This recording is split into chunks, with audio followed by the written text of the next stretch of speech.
Hello friends, मैं समृद्धि फिर से आ गई लेकर आपके लिए एक नई कहानी।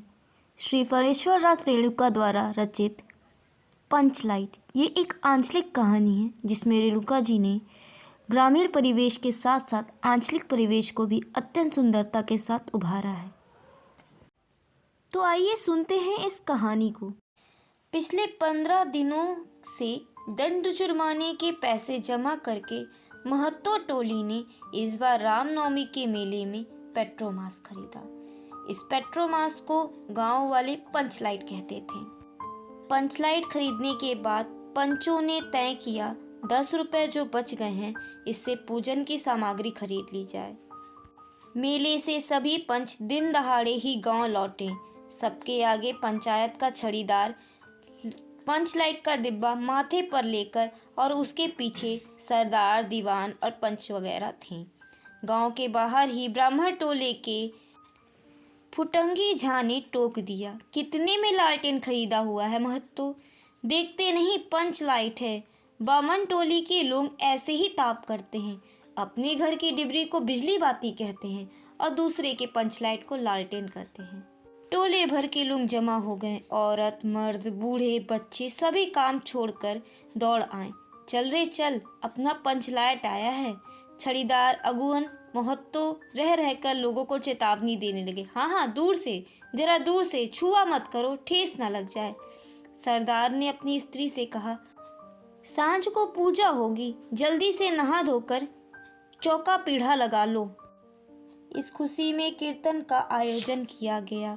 औरतों की मंडली में गुलरी काकी गोसाई का गीत गुनगुनाने लगी। छोटे छोटे बच्चों ने उत्साह के मारे बेवजह शोरगुल मचाना शुरू कर दिया। सूरज डूबने के 1 घंटा पहले से ही टोले भर के लोग सरदार के दरवाजे पर आकर जमा हो गए। पंचलाइट के सिवा कोई और गप नहीं, कोई दूसरी बात नहीं। लेकिन प्रश्न ये पैदा हुआ कि अब पंचलाइट जलाएगा कौन? खरीदने से पहले किसी के दिमाग में ये बात नहीं आई और ना खरीदने के बाद। यह बात नहीं है कि गांव भर में कोई पंचलाइट जलाने वाला नहीं है। हर एक पंचायत में पंचलाइट है, उसके जलाने वाले जानकार हैं। लेकिन सवाल यह है कि पहली बार शुभ लाभ करके दूसरी पंचायतों के आदमी से पंचलाइट जलाया जाएगा। इससे तो अच्छा है पंचलाइट पड़ा ही रहे, बिना जले ही, वरना जिंदगी भर ताना कौन सहेगा। बात बात में दूसरे टोले के लोग कूद कूद कर कहेंगे कि तुम लोगों का पंचलाइट तो पहली बार हम ही लोगों ने जलाया था। ना, पंचायत की इज्जत का सवाल है, दूसरे टोलों के लोगों से मत कहिए। चारों ओर उदासी छा गई, अंधेरा बढ़ने लगा। किसी ने आज अपने घर में डिबरी भी नहीं जलाई थी। आज पंचलाइट के सामने डिबरी कौन गलाता? सब किए कराए पर पानी फिर गया। सरदार, दीवान और छड़ीदार के मुंह से बोली नहीं फूट रही थी। पंचों के चेहरे उतर गए। एक नौजवान ने आकर सूचना दी, राजपूत टोली के लोग हंसते हंसते पागल हो रहे हैं। कहते हैं कान पकड़कर पंचलाइट के सामने 5 बार उठक बैठक करो, तुरंत जल जाएगा। पंचों ने सुनकर मन ही मन कहा, भगवान ने हंसने का मौका दिया है, हंसेंगे नहीं।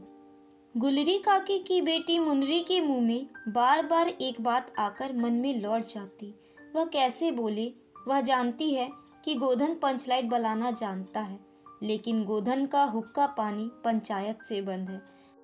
गोधन मुनरी से प्रेम करता था। जब ये बात पंचायतों को पता चली तो उसी दिन से गोधन उनके नज़रों में चढ़ा हुआ था। यही कारण है कि पंचायतों ने गोधन का हुक्का पानी बंद कर रखा था।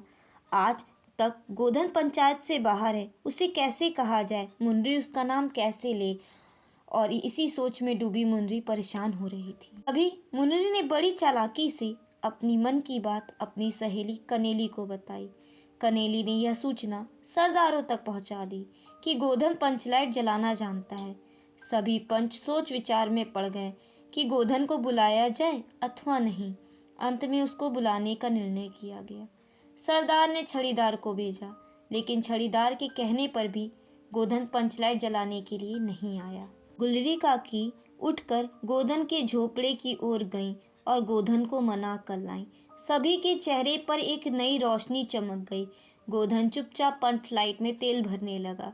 सरदार की स्त्री ने पूजा की सामग्री के पास चक्कर काटते हुए बिल्ली को भगाया।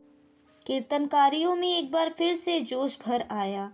गोधन ने पूछा, स्प्रिट कहाँ है? बिना स्प्रिट के कैसे जलेगा? लो मजा। अब दूसरा बखेड़ा खड़ा हुआ। सभी लोग मन ही मन सरदार, दीवान और पंचों की बुद्धि पर अविश्वास प्रकट करने लगे।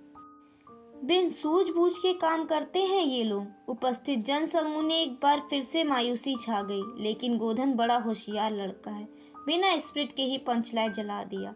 थोड़ी सी गली का तेल ला दो। मुनरी दौड़ कर गई और मालिश गली का तेल ले आई। गोधन ने पंचलाइट को पंप देने लगा। पंचलाइट की रेशमी थैली में धीरे धीरे रोशनी आने लगी। गोधन कभी मुंह से फूंकता, कभी पंचलाइट की चाबी घुमाता। थोड़ी देर बाद पंचलाइट में एक सन्न सी आवाज आई। रोशनी बढ़ती गई। लोगों के दिल के मैल दूर हो गए। गोधन बड़ा काबिल लड़का है। पंचलाइट के जलने पर सभी लोगों में प्रसन्नता की लहर दौड़ गई। दिल के मैल दूर हो गए। सभी लोगों ने एक स्वर में महावीर स्वामी की जय की ध्वनि की। कीर्तन शुरू हो गया। गोधन ने सबका दिल जीत लिया। मुनरी ने हसरत भरी निगाहों से गोधन की ओर देखा। सरदार ने गोधन को बहुत प्यार से बुलाकर अपने पास बुलाकर बैठाया। तुमने जाति की इज्जत रखी है, तुम्हारा साथ खून माफ। खूब गौ सलीमा का गाना। अंत में गुलरी काकी ने गोधन को रात के खाने पर आमंत्रित किया।